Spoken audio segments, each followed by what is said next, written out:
Bueno, vamos conociendo un poco más a los candidatos finalistas, Luisa González y Daniel Noboa. Ambos salieron de la defenestada Asamblea Nacional que fue cerrada luego de la decisión de Guillermo Lasso de hacer una muerte cruzada. Han pasado por la Asamblea Nacional. ¿Cómo ha sido su trabajo? ¿Qué tipo de asambleístas fueron? ¿Qué tipo de proyectos apoyaron? ¿Cuántas asistencias tuvieron? ¿Cuántas veces ayudaron a aprobar un proyecto? Es decir, ¿cómo fue su trabajo dentro de la Asamblea Nacional? Esto nos va a servir un poco para poder ir analizando, ir conociendo un poco más a los candidatos. Roger Celi está esta mañana con nosotros. Roger, buenos días y bienvenido. Roger trabaja en una fundación que hace un seguimiento muy cercano a todo lo que es el trabajo de la Asamblea Nacional.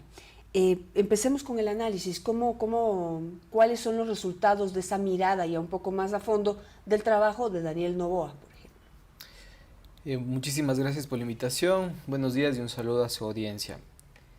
Bueno, hay una diferencia de fondo al respecto del trabajo de Luisa González y Daniel Noboa en la Asamblea Nacional. Y es que Daniel fue presidente de la Comisión de Desarrollo Económico. ¿Y por qué hay la diferencia? Porque esta fue una comisión que tuvo buenos resultados, a diferencia de otras. A cargo de Daniel Noboa. Como presidente. Perfecto. Y como vicepresidenta, Vilma Andrade. En su lugar, pues, Luisa González, ella ocupó sí un cargo de decisión, digamos, como miembro del Comité de Ética. Pero podemos evaluar también el comité y los resultados son diametralmente distintos. Perfecto. En ese sentido, antes de pasar a los proyectos de ley y demás, creo que el análisis podría orientarse hacia que Daniel Noboa en la Asamblea Nacional logró abanderar varios temas. No Luisa. Luisa no tuvo muchos temas en los cuales promovió, en los cuales presentó y demás. En cambio, Daniel Noboa, por ejemplo, impulsa proyectos de ley que estaban estancados hace años. 11 cuerpos normativos tramitados. Y lo más importante es que el Pleno los apoya con más de 100 votos, más del 90% de los proyectos que tramita esta comisión.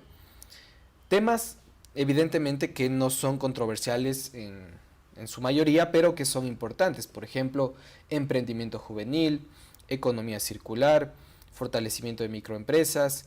Y también vemos un tema de género que se incorpora en la comisión, que es la ley de economía violeta, por ejemplo.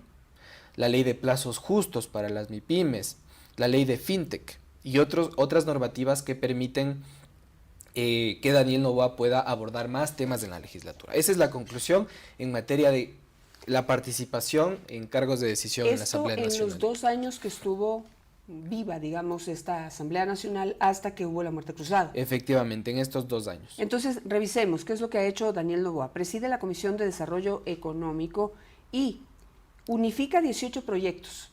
Dice 18 proyectos de ley unificados, es decir, todos aquellos proyectos que sin mirar lo que ya hay, los asambleístas promueven y aprueban, y que prácticamente muchos dicen lo mismo, ¿verdad? Entonces 18 proyectos unificados, 11 cuerpos normativos tramitados. ¿Qué quiere decir eso? Es decir, los proyectos se unen porque son ideas similares y se convierten en cuerpos normativos. Perfecto. Es decir, 11 leyes llegan al Pleno y esas pasan a conformar parte del ordenamiento jurídico. 2 dicen no superaron los 100 votos en el Pleno, o sea, pero ¿fueron aprobadas? ¿O? Por ejemplo, ahí tenemos el caso... 92 para aprobar. 70 votos para 70. Una ley. Por ejemplo, ahí tenemos el caso de la Ley de Desarrollo Económico que no fue aprobada ni improbada y que pasó por el Ministerio de la Ley. Pero los otros proyectos, y ese es el dato interesante, superan los 100 votos. A diferencia de otras normativas que con las justas alcanzan 70, 71 votos. Entonces, 2 no superan los 100 votos, pero digamos que 9 sí superaron los 100 votos de los 11 cuerpos normativos que se tramitaron en esta comisión y que llegaron al Pleno. Y dice, 2 sí cuentan con reglamento emitido por el Ejecutivo, es decir que no sé si eso es tarea de la comisión, digamos luego hacer el trabajo de asesoría o presión. Fiscalización. No sé, o fiscalización para que el gobierno emita los reglamentos y las leyes entren en funcionamiento. ¿Cuáles son los que tienen reglamento? Es la Ley Orgánica para la Transformación Digital y Audiovisual, y el otro reglamento que sí tiene perdón, la otra ley que sí tiene reglamento es la Ley Orgánica para el Desarrollo Económico y Sostenibilidad Fiscal tras la pandemia COVID-19. Esta ley entró en vigencia por fuerza de ley y no fue aprobada o improbada. Esa es la... Sí, claro, ahí la Comisión de Desarrollo Económico y todas las comisiones también tienen un rol fiscalizador. Si el Ejecutivo no emite reglamentos, las comisiones pueden llamar a comparecer a los ministros e incluso iniciar juicios políticos en el caso de que no se avance en materia de política pública al respecto de las leyes. Otro dato interesante para ir cerrando esta parte, digamos, como presidente de la comisión, es que esta comisión es una de las que más despachó. Tenemos comisiones que dejaron pendientes del 80% de los proyectos de ley. Queda pendiente en la Comisión de Desarrollo Económico sí un 40%, pero si comparamos con las demás comisiones es bajo. Y en ese sentido, pues, eso habla, digamos, queda para la reflexión de los ecuatorianos, qué tan buen presidente fue de la Comisión de Desarrollo Económico y hacer una analogía con qué tan buen presidente podría ser en el caso de que llegue a ganar la elección. Ahora, Luisa González, ella pues no logró... Pero, ¿sí? Antes de pasar, no sé si podemos, estaba buscando porque también tenía un análisis enviado por ustedes sobre... a ver, si es que esa comisión funcionó bien, tendría que ser coherente con el número de asistencias, a votaciones, el número de pronunciamientos en el Pleno. Por ejemplo, yo veo que Daniel Noboa pues sorprendió en su participación en el debate presidencial por su aplome, por su tranquilidad, para explicar su punto de vista. No sé si en ese sentido destacó en la Asamblea, lo digo sinceramente, yo la verdad vi muy poco públicamente de Daniel Noboa, pero no sé al interior de la Asamblea qué pasó. Claro, afortunadamente hay datos que nos permiten evaluar este tema, ¿no? Daniel Noboa tuvo una actuación positiva como presidente de la Comisión de Desarrollo Económico, pero vemos que no hay la misma percepción al respecto de su participación ya en el Pleno. Tenemos que Daniel Noboa estuvo en el 88% de las votaciones, es decir, el 12% de las votaciones Daniel no fue a votar y tampoco envió a su suplente. Y el dato interesante es que su suplente votó más que Daniel Noboa. Daniel Noboa votó en 286 ocasiones, su suplente en 295 ocasiones. Daniel se ausentó en 63 ocasiones de votaciones y su suplente en 14. Da una totalidad de 658 votaciones. Es decir, su suplente estuvo presente y votando más ocasiones. Su suplente, Ana León. Ana León. Pero, a ver, no sé si esto... Habría que saber por qué no fue, ¿no? Yo creo que debe haber distintas circunstancias, no sé si justificadas. ¿Están justificadas esas faltas? Porque entiendo que tienen que justificar esas ausencias. Las asistencias a votaciones no se deben justificar, si falta. Ya. Lo que sí se puede justificar es una ausencia, una sesión. Pero, a ver, ahí hay que ser muy claros. Lo positivo de esta situación de Daniel Noboa es que nunca deja la curul vacía, como hicieron otros legisladores que no enviaron ni siquiera al suplente. Y ese puesto en la Asamblea quedó sin representación. O sea, digamos, de la curul, para llamar así, de Daniel Noboa, no hubo nunca, votaron en todas las votaciones. No, en más de 70 no votaron. Pero, digamos, si es que Daniel Noboa no enviaba en 295 ocasiones a su suplente, o sea, era una curul vacía permanentemente. Pero afortunadamente existe la figura del suplente y sirve en este tipo de casos. Y de ahí las intervenciones que usted ha señalado. Daniel mismo ha dicho en varios medios que es un hombre de pocas palabras y demuestra pues el número de sus intervenciones, que son 11, lo cual es muy bajo al respecto de lo que tienen otros legisladores, que tienen más de 100 intervenciones, ¿no? Y de ahí pues Daniel Noboa... Aquí como para comparar, ¿cuál es el asambleísta que más intervenciones tuvo? Luis Almeida, con más de 150. Bueno, pero eso tampoco quiere decir que es bueno, ¿no? No, ahí podemos... Depende de la calidad de las intervenciones. Ahí podemos agregar un ejercicio que hicimos en el Observatorio de Fact-Checking del Discurso Público Parlamentario. Y sin dar nombres ahorita, porque son datos todavía de una muestra, vemos que más del 50% de las intervenciones de los legisladores están basadas en datos falsos, imprecisos o incluso inventados, que es lo más terrible. A veces no sé de dónde sacan los datos, pero se inventan. Entonces, claro, no es mejor legislador el que más interviene, sino el que usa datos públicos, por supuesto, y que los usa bien y que son verdaderos y contrastados, ¿no? Y bueno, algo que es parte de las funciones de un asambleísta, pero que a veces esto realmente se convierte en una, digamos, en una mecánica, en una costumbre que no tiene resultados, que es el pedido de información. Entonces, de acuerdo a lo que veo, Daniel Noboa tiene 54 pedidos de información, con 80% de respuestas a esos pedidos de información, y no sé eso qué tan efectivo fue y cuánto alimentó su trabajo. De fiscalización principalmente, porque claro, ahí va la fiscalización. Los pedidos de información son justamente para fiscalizar. Ahí el 20% nos hace ruido en el sentido de que la Ley Orgánica de la Función Legislativa establece que quien no responde o quien no comparece podría ser motivo de juicio político. Ahí, por ejemplo, podemos analizar por qué Daniel Noboa no impulsó en la Comisión de Desarrollo Económico un juicio político a quien no le contestó. ¿Por qué dejó que no le contesten? ¿Qué pasó con el seguimiento de esa política pública?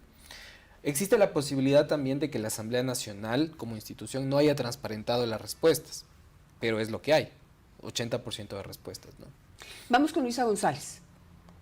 Por supuesto, y si me permite, Janet, si es que hay tiempo podemos analizar las votaciones controversiales también de los dos exasambleístas, ¿no? Que es un nuevo indicador que hemos construido. A ver, Luisa González, ella no ocupa ningún cargo de presidencia o vicepresidencia en comisiones especializadas permanentes, pero sí ingresa como miembro del Comité de Ética. Y ahí podemos analizar la gestión del Comité de Ética. Procesaron a 4 legisladores, recordemos a Egner Recalde, Guadalupe Llori, Fernanda Astudillo y Bella Jiménez, recomendaron la descensura y destitución de 3 de ellos. Recomendaron el archivo de la denuncia en contra de Fernanda Astudillo, que era también Revolución Ciudadana, o UNES en ese entonces, y lograron apenas destituir a un legislador que fue Bella Jiménez, ¿no?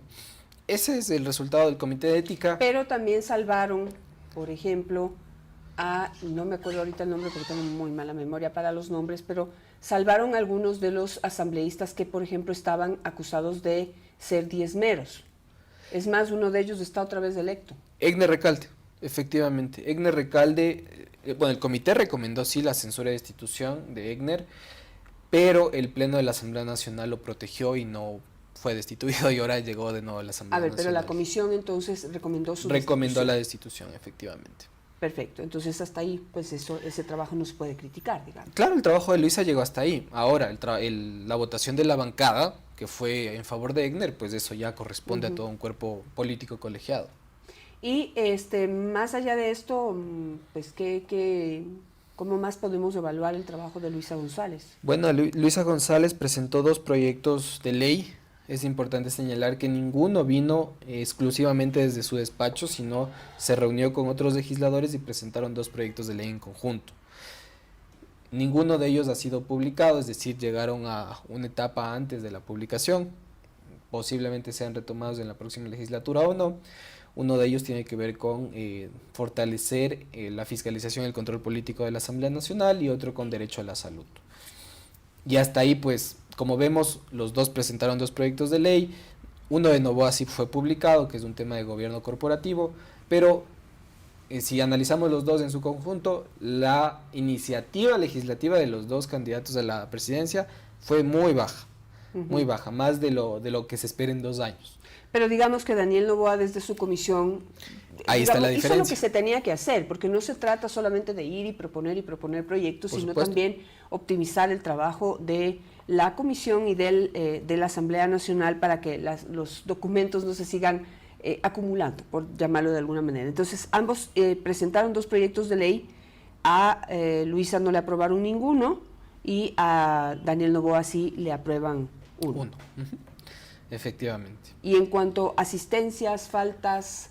Bueno, Luisa tiene una producción de asistencias algo distintas a Daniel Noboa. Ella asiste en el 93% de las votaciones, tiene 545 asistencias, 70 votaciones envió a su suplente, tiene 43 ausencias de 658 posibles. Está dentro del promedio de los demás legisladores, no está entre los más faltones ni tampoco entre los que más asisten. Y Luisa, pues, de alguna manera duplica las intervenciones de y Daniel Noboa con 28 intervenciones en el Pleno de la Asamblea Nacional, recordando claro que hay que evaluar mucho la calidad de esas intervenciones, ¿no? Exactamente. Y el otro que decíamos rápidamente, Roger, no sé si podemos ir a las votaciones polémicas, ¿cómo participaron? Por supuesto. Por ejemplo, ahí Daniel Noboa no participa en votaciones clave, en la mayoría va su suplente, por ejemplo, en tema de aborto por violación. Recordemos que fue una normativa que se tramitó en la Asamblea, vota en contra su suplente. En tema de lavado de activos, vota a favor su suplente. En temas de, por ejemplo, de fiscalización, la censura a Pablo Celi, que fue una de las que más sonó y agrupó pues de forma positiva al Pleno de la Asamblea Nacional, igual vota sí. La destitución de Guillermo Lasso, su suplente votó en abstención, y el paso de juicio político a Guillermo Lasso también votó que sí, ¿no? Ahí pues es predecible. ¿Pero ya estuvo presente en esa? No, suplente, igual. O sea, a todas las votaciones polémicas mandó al suplente. En la mayoría sí. ¿Y cuál sería el sentido? ¿Será que cree que así no le exime de responsabilidad? ¿Cómo es la normativa en eso? Porque pues es el suplente de él, finalmente es la curul la que toma la decisión. Es una votación de la curul. El voto de la suplente se adhiere a la posición del legislador, efectivamente. ¿Y la suplente qué tan activa es, digamos, o es simplemente va y cumple con el cometido? Bueno, no habla, no explica, solamente levanta la mano o aprieta el botón. Bueno, no se identifica una gran participación de la suplente en materia de intervención en el Pleno, pero sí en votaciones, ¿no? Creo que ese fue el rol encargado, vaya a votar. Y ahí supongo que acordaron las votaciones, pero aparece el nombre de ella, ¿no? Quizá, bueno, especulamos, pero sirve de alguna manera para difuminar un poco la actuación del asambleísta al frente de diferentes temas, ¿no? Perfecto, Roger. Muchísimas gracias por tan valiosa información. Roger Celi, de Fundación Ciudadanía y Desarrollo de los Observatorio Legislativo dentro de esta organización. Muchísimas gracias. Gracias, Roger, Janet. Un buen día a todos. Excelente día.